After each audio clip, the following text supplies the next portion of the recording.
seus pés voltou. Estamos de regresso após as férias de verão. O mundo não parou de girar, muitos assuntos foram dissecados nas últimas semanas e continuarão a ser nas próximas, e é para ajudá-lo, caro ouvinte, a compreender o que se passa por este planeta que, de 15 em 15 dias, a secção internacional do Expresso prepara esta emissão.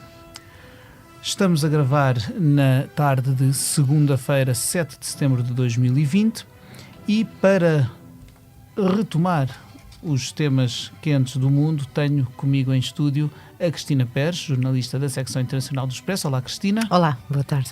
Eu sou o editor da secção, Pedro Cordeiro, e este episódio conta com a edição técnica do Ruben Tiago Pereira.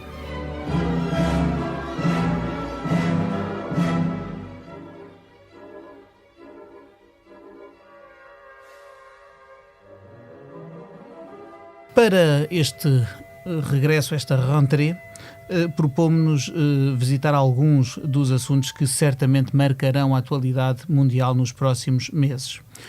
Minutos antes de entrarmos em estúdio, soubemos que o dirigente opositor russo Alexei Navalny, que tem estado internado devido a um envenenamento, segundo os médicos que o tratam neste momento na Alemanha, acordou do coma induzido em que se encontrava. E isso é pretexto para, com a Cristina, falarmos um pouco do assunto. Antes de entrarmos nele, nas tensões geopolíticas causadas pela Rússia, pelo seu regime autoritário e pelo conflito com aqueles que tentam mudar as coisas, antes disso peço aos ouvintes que fiquem mesmo até ao fim deste podcast, porque a mesma Cristina com quem agora vou conversar terá uma novidade interessante para todos no final desta emissão. Mas vamos então à matéria que aqui nos traz. Para já, a Rússia, as implicações geopolíticas das manobras que o regime russo faz pelo mundo, o puxão de orelhas, passa a expressão, que a chanceler Angela Merkel se sentiu compelida a dar ao presidente Vladimir Putin. Cristina, é mais uma iteração deste novelo russo, ou estamos em presença de uma escalada na gravidade das coisas ou das reações que suscita? Eu diria que é mais uma volta do novelo, ou seja, o facto de Alexei Navalny ter acordado vai alterar certamente os dados do jogo, mas até agora o que tem sido muito criticado, em particular nos mídias alemães, é a forte reação de Angela Merkel, no sentido em que é, de certa maneira, uma armadilha, tendo em conta que em casos anteriores houve mais provas de implicação russa, ou seja, a pista russa teve sinais muito mais óbvios do que neste caso. Neste caso, o que temos em comum é o agente nervoso. Portanto, o Novichok. O Novichok, exatamente. O produto usado para envenenar a vítima. Ou seja, menos provas de que terá sido a pista russa, maior reação da chanceler. Tem sido muito criticado, principalmente porque vai colocar o governo alemão num dilema, numa dificuldade considerável que tem a ver com o Nord Stream 2, de que são os grandes patrocinadores europeus. Nord Stream 2, que recordemos para os que tenham isto menos presente, é um mega projeto energético, portanto de um gasoduto que transportará gás natural desde a Baía de Narva na cidade, até à cidade alemã de Lublin. Portanto, da Rússia para o resto da Europa. Continua. Que é um mega projeto de 10 mil milhões de euros, que está terminado em 94%. Ou seja, não está pronto. Não está ativo, não está diplomática nem tecnicamente ativo, mas está à beira de estar, não é? Ou seja, isto é um projeto aprovado pelo ex-chanceler Gerhard Schröder, que foi criticado pelos Estados Unidos, pelos Estados-membros da União Europeia e pelos países bálticos, ou seja, toda a gente teve contra, precisamente pela potência de armadilha que tem de dependência dos recursos energéticos russos. E mais criticado foi quando, tendo deixado o poder em 2005, depois de Angela Merkel o derrotar nas eleições, o mesmíssimo Gerhard Schröder assumiu pouco depois funções como executivo numa petrolífera russa, que é a própria proprietária deste gasoduto e, portanto, gerando óbvias questões de conflito de interesses. Exatamente, que, como diz aqui num texto do Guardian, ou seja, quem tem esta obra é a Gazprom, que é controlada pelo Kremlin, ou seja, indiretamente financia o regime e todas as suas relações. Portanto, é um pouco o bico de obra. Ora, o que é de esperar nos próximos tempos, não só não tanto com o despertar de Navalny, que será importante, obviamente, até para aferir do quão afetado está pela tentativa, pelo envenenamento, não é tentativa, foi consumado, mas além de saber do estado de Navalny, uma vez que é a figura mais importante da oposição política a Vladimir Putin, no ponto de vista do ping-pong diplomático e destas advertências de Merkel e de possíveis reações russas, que haverá com certeza, o que é de esperar nos próximos tempos? Qual é a próxima fase do jogo? Eu acho que as peças de xadrez são várias e é difícil perceber onde é que a corda vai esticar mais depressa. Mas como tens visto nos artigos da nossa correspondente em Moscou, da Sofia Kiskovsky, é muito difícil falar do que se passa na Bielorrússia sem falar em Alexei Navalny, sem falar no jogo de Putin interno para se manter no poder, o que isso lhe custa também, não é? Obviamente que tem um preço interno, e esta espécie de paz podre relativamente às relações internacionais, em que há sempre assim uma espécie de apagamento de provas. Isto é a velha história de perseguir a Rússia. Eu acho que vai ficar, não há provas, mas entretanto, para todos os efeitos, dão-se passos, não é? Ou seja, ainda não já se tinha prendido dezenas de vezes, mas ainda não se tinha envenenado Alexei Navalny, não é?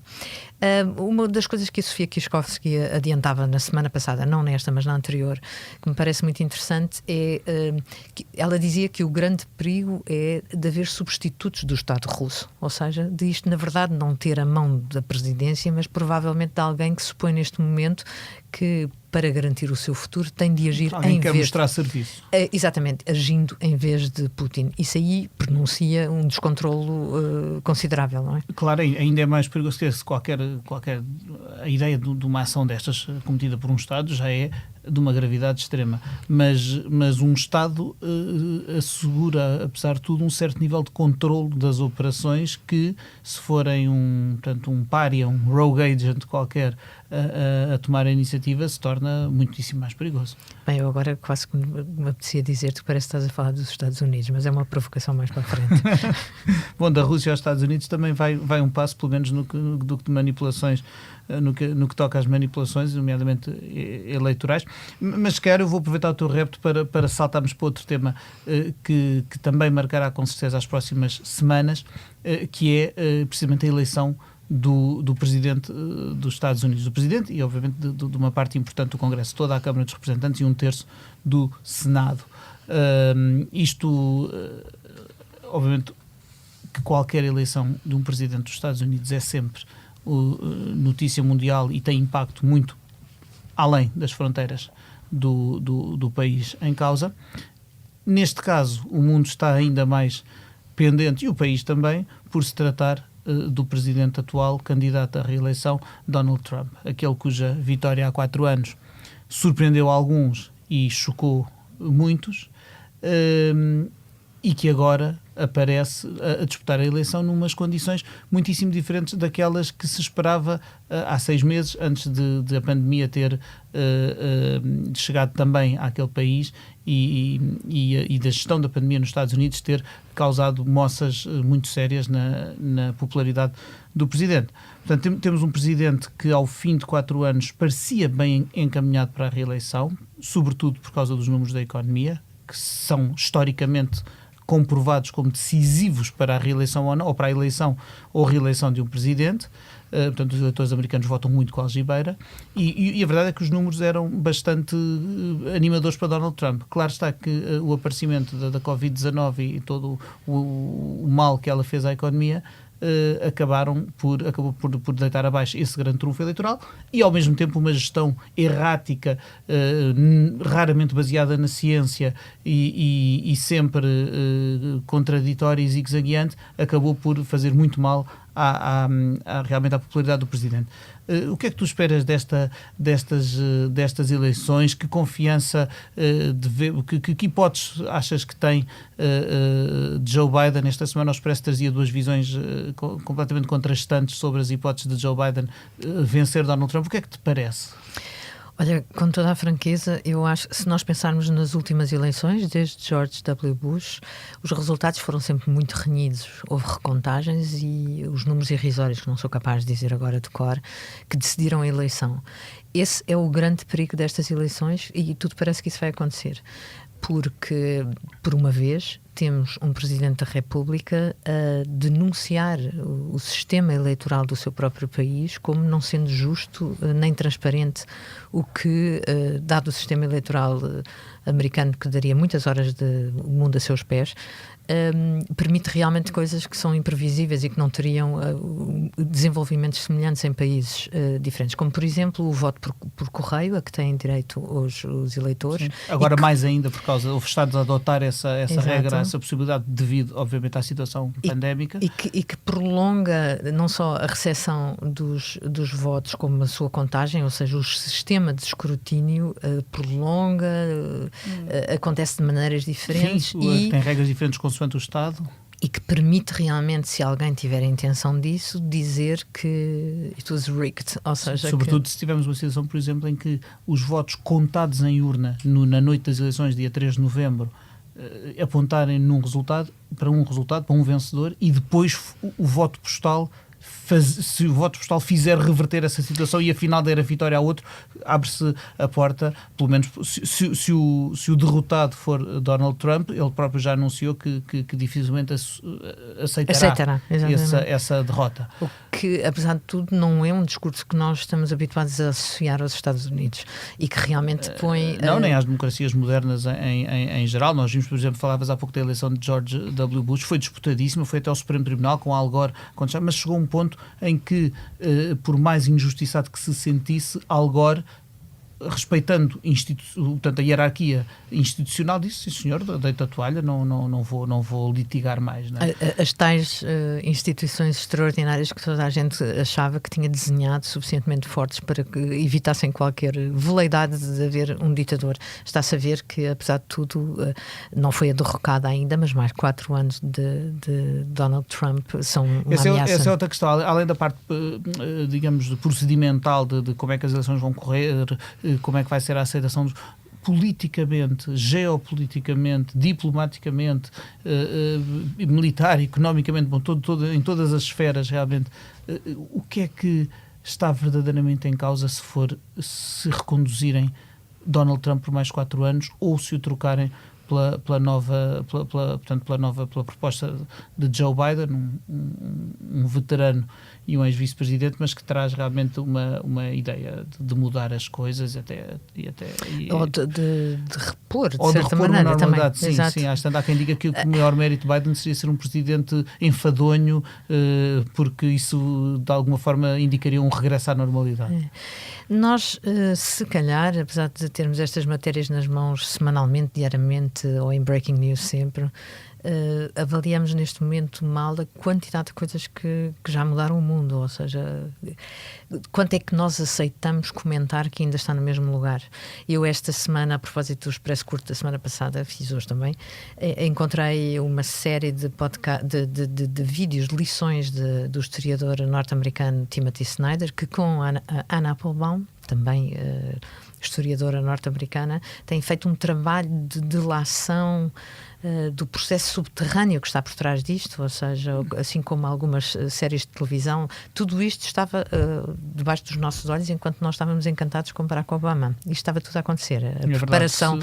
A preparação de catapultar, ou seja, de Trump ser uma possibilidade na presidência. Sim, as condições fermentaram durante uns anos. Não é? Eu lembro já agora recomendemos aos nossos ouvintes que era a obra mais recente da Applebaum, The Twilight of Democracy, que já existe em edição portuguesa, da Bertrand.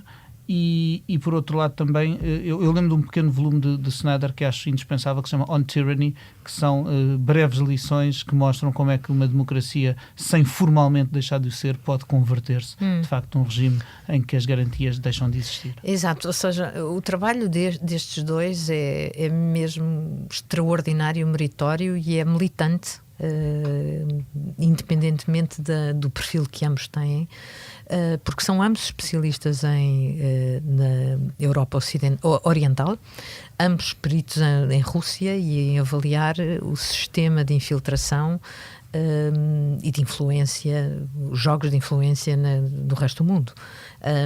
Ou seja, Trump, apesar de tudo, ainda não se livrou da sombra da interferência russa nas eleições de 2016, portanto, quer dizer, se os velhos métodos ou os métodos recentes resultam, provavelmente voltarão a estar. Respondendo diretamente à tua pergunta, eu acho que estamos perante uma constelação maior do que os Estados Unidos. Não é um tandem entre Rússia e Estados Unidos, é de facto um modus operandi que se está a colar a uma série de países e que tem de facto mídia completamente diferentes, ou seja, a explosão, a multiplicação das redes sociais, o jogo com os bots, com as intervenções cibernéticas, etc., realmente já mudaram o jogo, Pedro, e digamos que as ações de campanha, como vimos, são praticamente inexistentes. Olha, eleições americanas sem convenções. Não é só a Covid. Acho que a Covid-19 e todas as regras sociais que veio impor estão muito de acordo com aquilo que mais me impressionou até agora, que é o presidente recandidato não ter um programa e o partido que o apoia inicialmente e que já resfolgou em tantas ocasiões assinar de cruz um não programa, ou seja, é uma pessoa, isto é César. Verdade, e veremos. Eu tenho a impressão que quer ganhe Trump, quer ganhe Biden, e obviamente são desfechos muitíssimo diferentes, mas creio que cai numa ilusão quem acreditar que uma derrota de Trump e uma instalação de Biden como presidente faria reverter tudo ao estado pré-2016. Quer dizer, houve marcas de Trump na política americana, e falo, por exemplo, muito concretamente, nem que seja as nomeações, por exemplo, para o Supremo Tribunal, que são vitalícias e das quais ele já fez duas. E outros modos de fazer política que não vão voltar atrás, sim, com certeza, das relações dos Estados Unidos com o resto do mundo, que não vão voltar atrás pelo mero facto de Donald Trump poder perder estas eleições. Bom, mas julgo que até novembro já faltam menos de 2 meses para as eleições, faltam exatamente a partir de amanhã 8 semanas para o dia das eleições. Aqui no Expresso, obviamente, cobriremos no jornal, no online, e certamente aqui no Mundo a Seus Pés voltaremos a conversar sobre as eleições nos Estados Unidos. Fazendo agora uma ligação para outro assunto, daqueles assuntos pendentes de 2019, que ficou durante 2020, temos falado pouco dele ultimamente porque a pandemia... Porque foi um massacre. E a pandemia acabou por de certa forma asfixiar muitos assuntos que continuaram a desenrolar-se em background. Falo de um dos meus assuntos diletos e dos que mais tenho acompanhado para o Expresso, que é precisamente o processo de saída do Reino Unido da União Europeia, o nosso querido Brexit, que ainda não viu o seu capítulo final e que também hoje, dia em que gravamos, voltou a haver algum tumulto nesta frente. Isto dito de forma muito resumida. O Reino Unido saiu da União Europeia dia 31 de janeiro passado, portanto já não é membro da União Europeia, mas vigora até ao final deste ano um período de transição que foi concebido para quê? Ora, para que pudessem as duas partes, após a saída, negociar uma nova relação. E durante esse período de transição, as regras anteriores ainda se mantêm em vigor. Portanto, ainda na prática, muito funciona ainda como se o Reino Unido fosse membro da União Europeia, apesar de formalmente já não o ser, e há até 31 de dezembro para chegar a um acordo. Hoje acordamos com duas notícias. Uma é que Boris Johnson diz que se o acordo não for alcançado até 15 de outubro, não vale a pena sequer pensar mais nisso. O que não deixa de ter razão na medida em que o processo depois exige um processo de ratificação, que tem que passar pelas instituições europeias e por vários parlamentos nacionais e, portanto, se não for até 15 de outubro, de facto é difícil de imaginar que até 31 de dezembro as coisas possam estar em vigor. Por outro lado, surge também a notícia dada pelo insuspeito Financial Times de que o governo britânico se prepara para ignorar aquilo que combinou com a União Europeia acerca da Irlanda do Norte, que é um dossiê extremamente bicudo, espinhoso, complexo e que... Eu agora, quando tu falavas do Trump e de coisas que mudaram e de facto pensava no poder, na força que tem, na confiança que podemos ter nas coisas, que confiança é que podemos ter num tratado internacional, e o acordo de saída do Reino Unido tem o valor de um tratado internacional, que confiança é que podemos ter num acordo se o próprio, é que não houve uma mudança de governo do Reino Unido desde que este acordo foi firmado. O acordo foi firmado por Boris Johnson no final de 2019 e agora o próprio parece querer vir renegar uma parte desse acordo. Que confiança é que se pode ter nestes instrumentos de diplomacia e de relações internacionais se um signatário é o primeiro a renegá-lo quando lhe convém politicamente? Ou será que isto é apenas uma estratégia e um bluff, uma tática e um bluff de Boris Johnson para forçar os parceiros europeus a cederem àquilo que ele quer em termos da futura relação comercial? Mas não há aqui uma degradação um pouco daquela que é a confiança internacional? Eu acho que tu estarás em muito melhor posição para responder a essa pergunta que fazes. No entanto, eu, dando um passo atrás, o que é verdadeiramente aflitivo é... Não tenho a certeza se o problema são os tratados, mas de quem os assina e de quem os renega. Se nós se recuarmos alguns anos e pensarmos na falta de confiança do eleitorado ou na dificuldade de levar os eleitores a escolher e a votar e a perceber a sua responsabilidade numa democracia, isto são golpes fatais.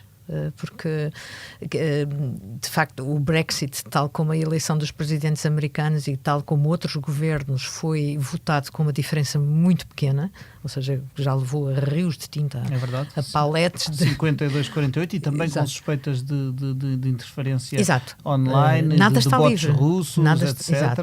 Nada está livre disso. Aliás, neste momento há muito mais mecanismos de identificação dessa atividade pirata, muito mais facilmente se consegue fechar contas que são sempre uma minoria. No entanto, a atitude mesmo de Facebook, de Twitter, ainda outro dia escrevi que fecha isto, fecha aquilo, o funcionamento era... Mas há de facto...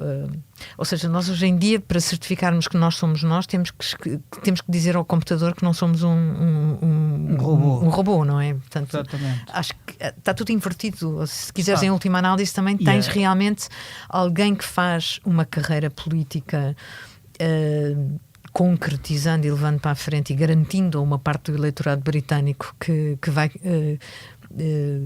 transformar em realidade o Brexit e depois já não quer saber dos termos em que isso acontece. Apesar de tudo, é uma descontração um bocadinho superior àquilo que nós deveríamos esperar como súbditos do reino, digamos assim. Sim, é verdade. O Boris Johnson que teve de facto o mérito para os britânicos e não só para os britânicos, quer dizer, teve o mérito de conseguir concretizar a saída da União Europeia, coisa que a sua antecessora Theresa May se revelou incapaz de fazer. Ele conseguiu, ele adotou aquele slogan Get Brexit Done e conseguiu e ganhou uma maioria absoluta estrondosa nas eleições de dezembro passado e realmente foi alguém em quem foi depositada uma confiança como já não acontecia desde das maiorias absolutas de Tony Blair, pelo menos, para realmente levar a cabo e trazer um novo país. Não foi só a questão do Brexit, foi também, houve muita cintura industrial que passou do voto trabalhista ao voto conservador para, acreditando nas promessas de transformação de Boris Johnson, muitas das quais se baseavam na ideia de que o Reino Unido ia ser muito mais livre após a saída da União Europeia e, como tal,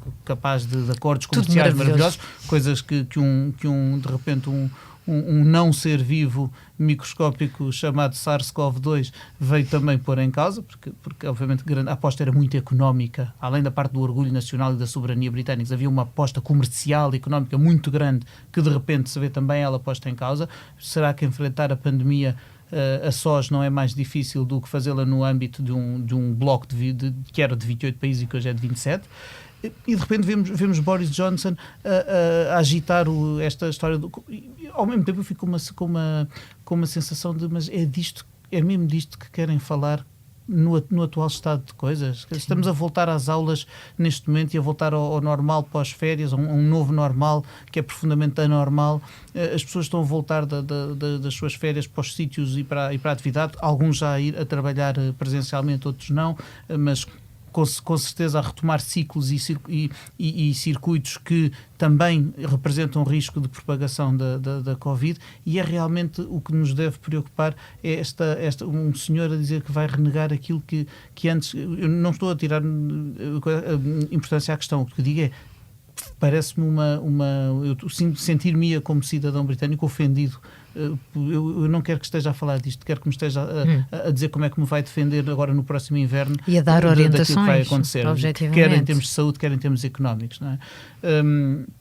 Por de resto, as negociações de uma futura relação comercial entre o Reino Unido e o resto da União Europeia são hoje uma coisa muitíssimo diferente também do que eram quando isto tudo começou. E a questão de brincar com a questão da Irlanda do Norte, nós não temos tempo agora para entrar em profundidade. Era um episódio inteiro ou mais do podcast para explicar o problema da fronteira norte-irlandesa, mas, de facto, brincar com a fronteira da Irlanda do Norte é brincar com o fogo. Ainda decorre neste momento a investigação para apurar cabalmente os fatos, por exemplo, da morte da jornalista Lyra McKee, que morreu com 29 anos há cerca de um ano, precisamente num tiroteio motivado pelas rivalidades entre católicos e protestantes na Irlanda do Norte. A guerra acabou, mas a violência ainda persiste. Ora neste momento, essa violência latente e que pode sempre voltar a irromper, é motivo suficiente para se tratar o dossiê da Irlanda com muitíssima prudência. E o que não me parece ser o caso quando se usa, quando ela é utilizada como moeda de troca para pressionar ou não Bruxelas a fazer não sei o quê. Se me permites, tu estás a tocar aí num ponto que é importante, que é os nacionalismos. E os nacionalismos é qualquer coisa que nós hoje em dia estamos a ver saltarem ou seja, protagonizarem as escolhas políticas, e realmente não é só aí que se brinca com o fogo. Se me permites, passo diretamente para o fogo real. Para o fogo real, ou seja, o que está a passar no Mediterrâneo Oriental, que é escassos quilómetros dos nossos espaços políticos e de imaginação, ou seja, espaço cultural também. Ou seja, a retórica do presidente Erdogan, nacionalista também, que recentemente reconverteu 2 igrejas, museus que desde os anos 30 eram consideradas joias bizantinas e património mundial, de novo ao culto muçulmano. Ninguém está a dizer é legítimo, não é legítimo, com certeza que é, senão ele não teria podido fazer isso, mas isso aplicado às águas territoriais que pisam espaços de fronteira de países membros da União, como o Chipre e a Grécia, já fez reagir aquela estrutura que nós apreciamos imenso, mas que às vezes parece um pouco adormecida, que é a União Europeia. Ou seja, já há 15 dias que há declarações de José Borrell e ameaças de sanções a Ankara. Género, parem, tentem perceber o que é que estão a fazer.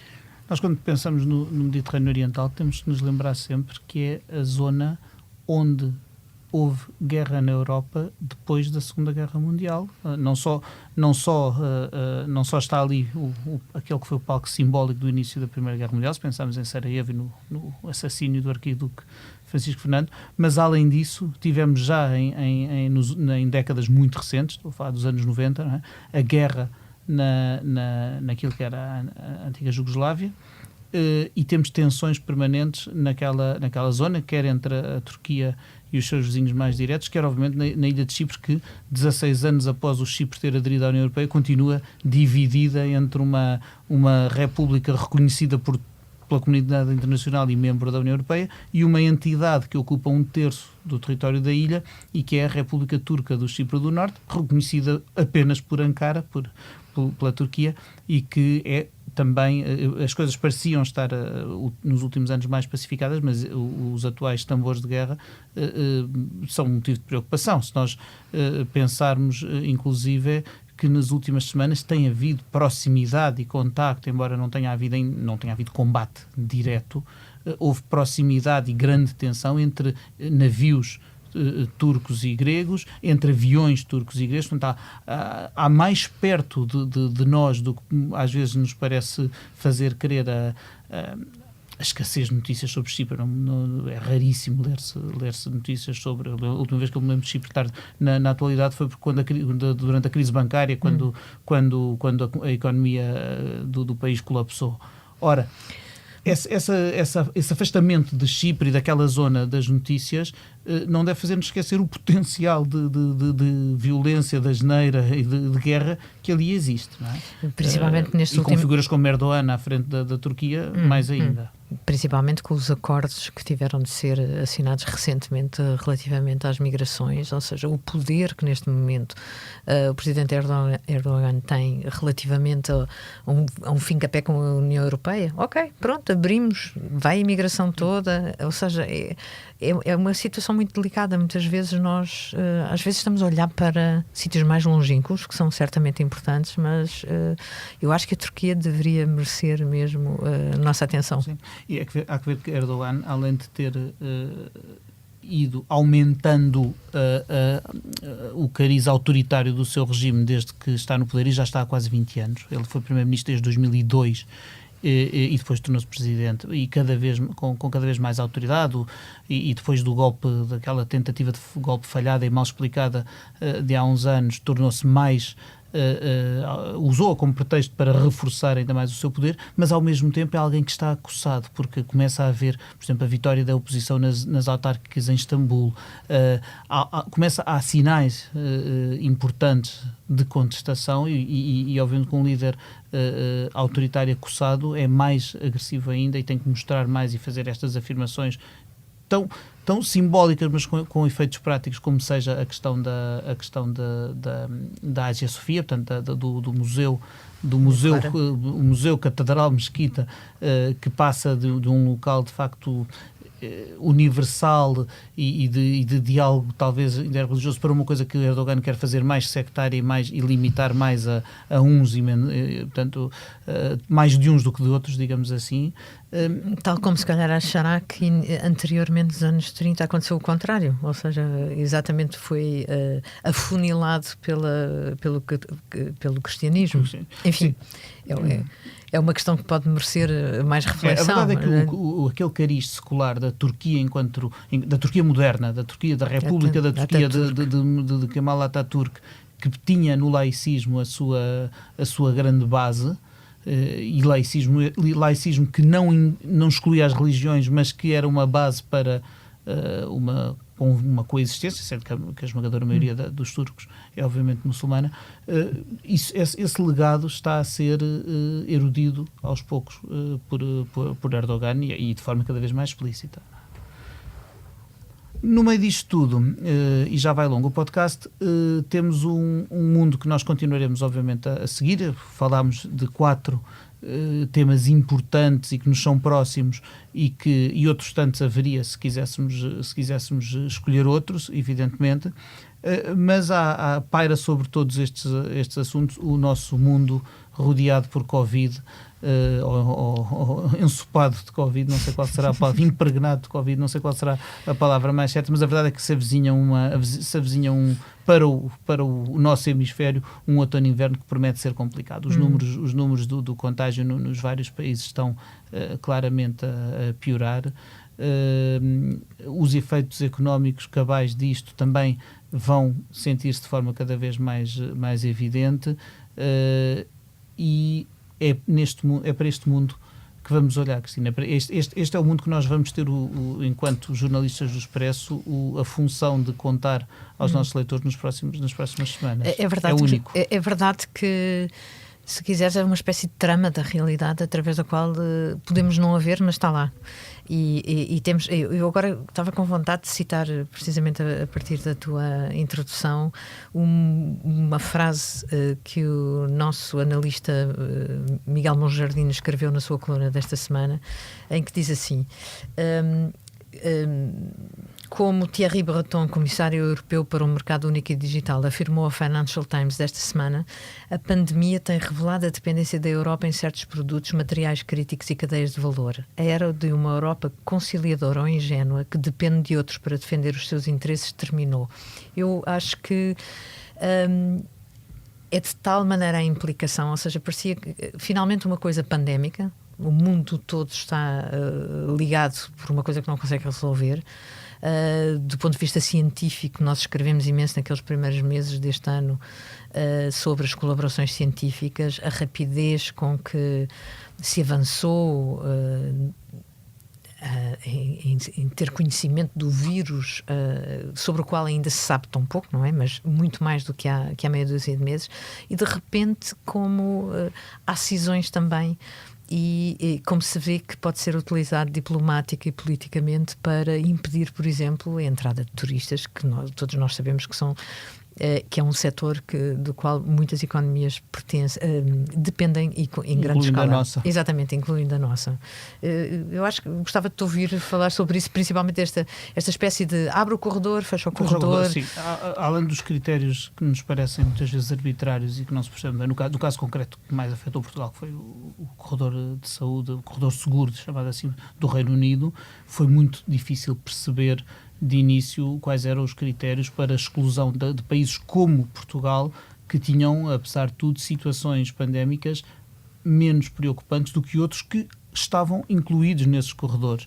E tem havido, desde que isto começou no verão, tem havido uma entrada e saída de países da chamada lista negra, que nem sempre é fácil de compreender e que levanta dúvidas sobre quais são os critérios, quais são os objetivos disto tudo. Ao mesmo tempo, o que a pandemia parece fazer às vezes, além de criar um estado de coisas que é obviamente novo, inédito e extremamente desafiante, incómodo e asfixiante quase para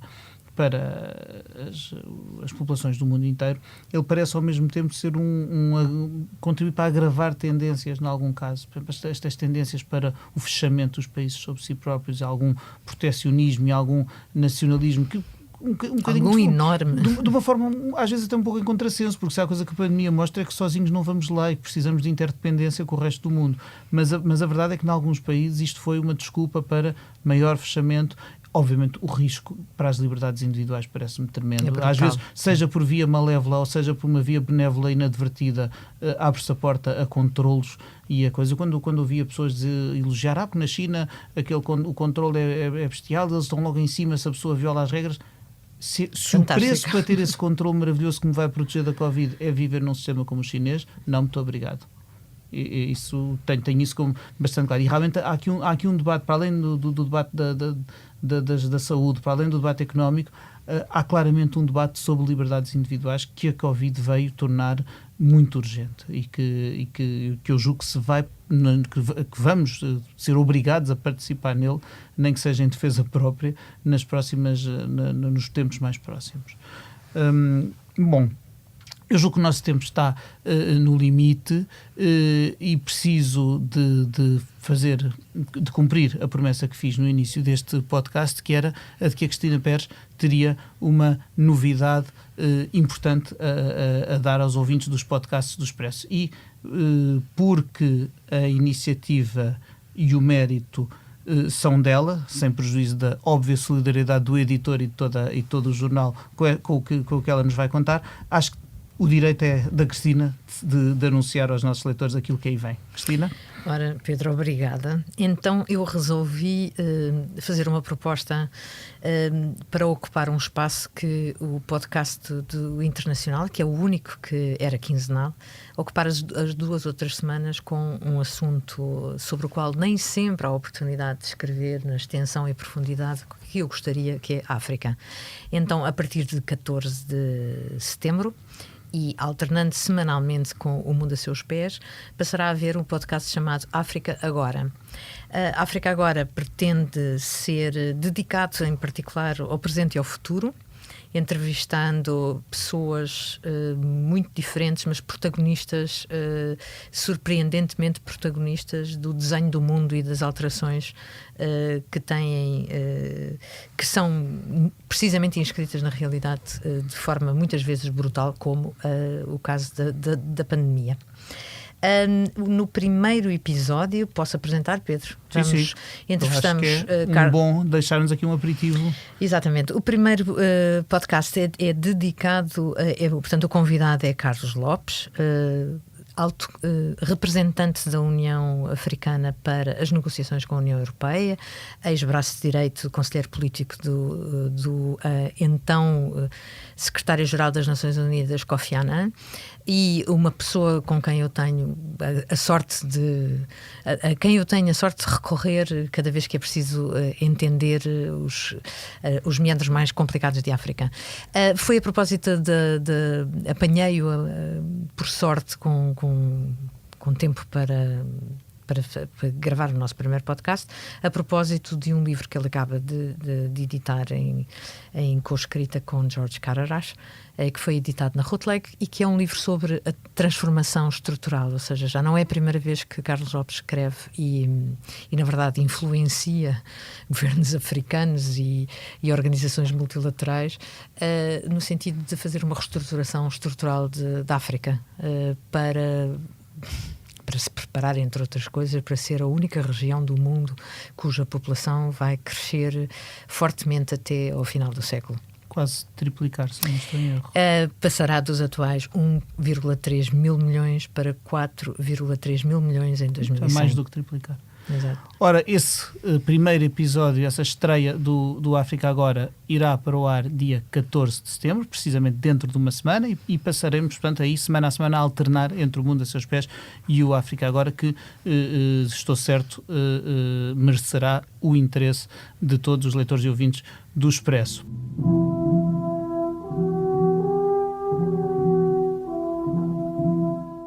E agora vamos despedir-nos com aquela pergunta que eu já não faço há uma série de tempo e tenho saudades de fazer. Cristina, se agora pudesse ir para qualquer parte do mundo e não houvesse estas restrições todas que hoje em dia há, para onde irias e porquê? Olha, confesso que me apetece imenso beira-mar, apesar de termos um país rodeado, e estou com imensas saudades da Escandinávia. Eu estou com imensas saudades de temperaturas razoáveis, que é um que não passamos. Eu iria, acho que a última vez que falei nisto, falei na Suécia. Eu iria para a Escandinávia, posso alargar um pouco e ficar por lá até esfriar. Mas acho que é muito interessante, inclusivamente em relação a este último assunto que falámos, verificar que de facto a atitude da Suécia foi completamente contra ciclo do resto do mundo, e chegamos quase agora à conclusão que o número de mortes vai ser mais ou menos semelhante. A uma dada altura vai se encontrar com um impacto na economia bastante mais suave. Por todas estas razões, mas acima de tudo por uma paisagem absolutamente extraordinária, eu iria à Suécia. Muito bem. Nós não vamos à Suécia de imediato. Vamos despedir-nos e voltar à cobertura da atualidade mundial para o Expresso. Agradeço à Cristina Pérez, que aqui esteve comigo a dissecar os desafios dos próximos tempos, à edição técnica também do Ruben Tiago Pereira, e assim que esteve aí a ouvir-nos, prometemos voltar em breve. Até lá!